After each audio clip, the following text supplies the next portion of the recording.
আসসালামু আলাইকুম। যেখানে আমাদের মুর্শিদাবাদ এবং মানি ইউনিয়নের মধ্যস্থলে হচ্ছে নরসুন্দা একটি নদী। আর এই নরসুন্দা নদী আপনার পাঠানকান্দি এবং শ্রীমন্তপুরের সংযোগ করার জন্য একটি রাস্তা হয়েছে, একটি ব্রিজ হয়েছে। সেই ব্রিজের খরচ প্রায় 3 কোটি টাকার মতো। 3 কোটি টাকা খরচ করে একটা ব্রিজ তৈরি করছে। ব্রিজ অনেক সুন্দর, ভালো, সব কিছু ঠিকঠাক আছে। তবে দেখেন রাস্তার যে অবস্থা, দেখেন বিশাল একটা ক্ষয়ক্ষতি নিয়ে যাচ্ছে। এই রাস্তা ভাঙাটা একদম অল্প ছিল, অল্প থাকার কারণে এটা সময় মতো এটার ব্যবস্থা না নেওয়ার কারণে দেখেন ব্রিজের একেবারে সম্মুখে বিশাল বড় একটা গর্ত তৈরি হয়েছে, যেটা মাটি এবং কংক্রিট ভাঙ্গে ভাঙ্গে চলে হচ্ছে নদীর মধ্যে।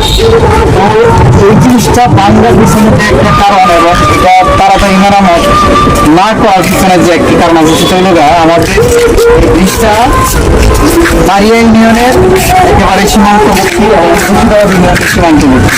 মানে এই এলাকার যত জনদৌরদীরা আছে, চেয়ারম্যান আছে, মেম্বার আছে, এই জায়গা মেরামত করা তাদের জন্য প্রয়োজন নাই। কিরকম প্রয়োজন নয়, যেমন ওই এলাকার মেম্বার বা চেয়ারম্যান এখানে পরিবর্তন তার কোনো আছে না, কারণ তারই ওয়ার্ডের ভিতরে পড়ে না, একেবারে সীমান্তের মাঝে পড়ে।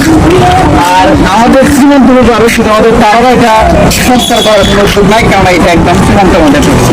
তবে আশা রাখবো এলজিডি কর্তৃপক্ষের কাছে এবং আমাদের এলাকার যারা বা মারিয়া এবং অর্থাৎ কিশোরগঞ্জ সদরে যারা আছেন, তারা যদি স্বেচ্ছায় কোনো কিছু এখানে কংক্রিট বা রাবিশ ফলানোর মতন ব্যবস্থা করে দিতে পারেন, তাহলে বড় ধরনের একটি দুর্ঘটনা থেকে মানুষ বাচ্চা দেবে সহজে এবং সামাজিকভাবে ভালো একটা কাজ হবে।